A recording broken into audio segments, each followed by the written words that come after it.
നമസ്കാരം കൂട്ടുകാരെ, ഞാൻ പീറ്റർ ചൂളൂർ. പുതിയൊരു വീഡിയോയിലേക്ക് ഏവർക്കും സ്വാഗതം. ഇന്നത്തെ സബ്ജക്റ്റ് എന്ന് പറഞ്ഞാൽ റബ്ബർ ടാപ്പിംഗ് വേനൽക്കാലങ്ങളിൽ നിർത്തിയിടുന്നതിൻ്റെ പ്രധാന കാരണമാണ് ഇന്നത്തെ നമ്മൾ ഇതിൽ ചർച്ച ചെയ്യുന്നത്. നിങ്ങൾ ആദ്യമായിട്ടാണ് ഈ ചാനൽ കാണുന്നതെങ്കിൽ ഒന്ന് സബ്സ്ക്രൈബ് ചെയ്യുക, ഒപ്പം ലൈക്കും കമൻറ്റും ചെയ്യുക.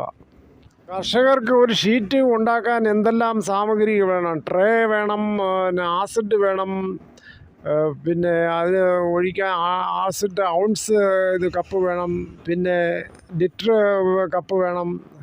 അങ്ങനെ പല ചിലവുകളുണ്ട്. അതിൽ പിന്നെ വെള്ളവും വേണം. വെള്ളം നമ്മുടെ വീട്ടിലുണ്ട്. സീസൺ സമയത്ത് റബ്ബർ ടാപ്പിംഗ് നടക്കുമ്പോൾ 100 മരത്തിന് ഏകദേശം 14 ലിറ്റർ എടുത്തു കഴിഞ്ഞാൽ കിട്ടും. പിന്നെ ചെറിയ രീതിയിൽ ഒട്ടുകറ ചിലപ്പോൾ കിട്ടിയെങ്കിൽ കിട്ടി. ഏകദേശം 6 കിലോ റബ്ബർ ഷീറ്റ് കിട്ടും. അത് 6x180 കൂട്ടുമ്പോൾ ഏകദേശം 1080 രൂപ. അതിൽ 100 മരത്തിന് റബ്ബർ ടാപ്പിംഗ് തൊഴിലാളികൾക്ക് കൊടുക്കേണ്ടത് 250 രൂപയാണ്. പിന്നെ ആസിഡ്, വെള്ളം, മറ്റ് ട്രേ എല്ലാം കൂടെ കൂട്ടുമ്പോൾ ഏകദേശം 300 രൂപ. പിന്നെ ഇതിൻ്റെ പോച്ചകത്തെല്ലാം കൂടെ 350 രൂപ. 350 മൈനസ് ആകുമ്പോൾ ഏകദേശം 730 രൂപയാണ് കർഷകന് ഈ സീസൺ ടൈമിൽ കിട്ടുന്നത്.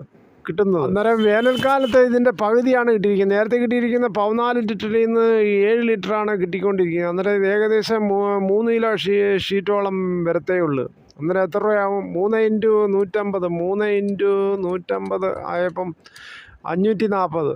തൊഴിലാളിക്ക് 250 കൊടുക്കുമ്പോൾ പിന്നെ ആവുന്നത് 290. പിന്നെ ആസിഡ് മറ്റെല്ലാം കൂടെ ആകുമ്പോൾ 50 രൂപ കുറയ്ക്കുമ്പോൾ ഏകദേശം 200-നടുത്താണ് കർഷകന് കിട്ടുന്നത്.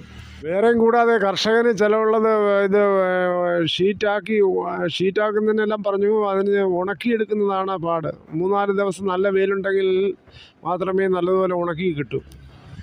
അങ്ങനെ നോക്കുമ്പോൾ ചിലവ് വേറെയാണ് ഉള്ളത്. അത്രയും പട്ട ഈ ഉണക്ക് സമയത്ത് ചീകി കളയുകയാണ്.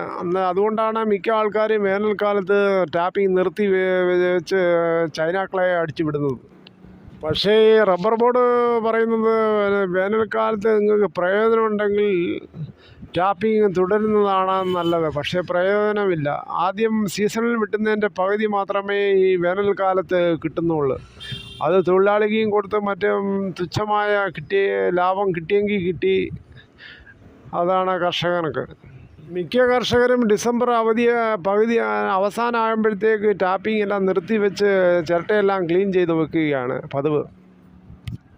ഈ പറഞ്ഞ കാര്യങ്ങളാണ് വേനൽക്കാലത്ത് ടാപ്പിംഗ് നിർത്താനുള്ള പ്രധാനപ്പെട്ട കാരണങ്ങൾ. ഈ വീഡിയോ ഇഷ്ടമായെങ്കിൽ നിങ്ങൾ ഒരു ലൈക്ക്, സബ്സ്ക്രൈബ് ചെയ്യുക. അപ്പോൾ നിങ്ങളുടെ അഭിപ്രായങ്ങളും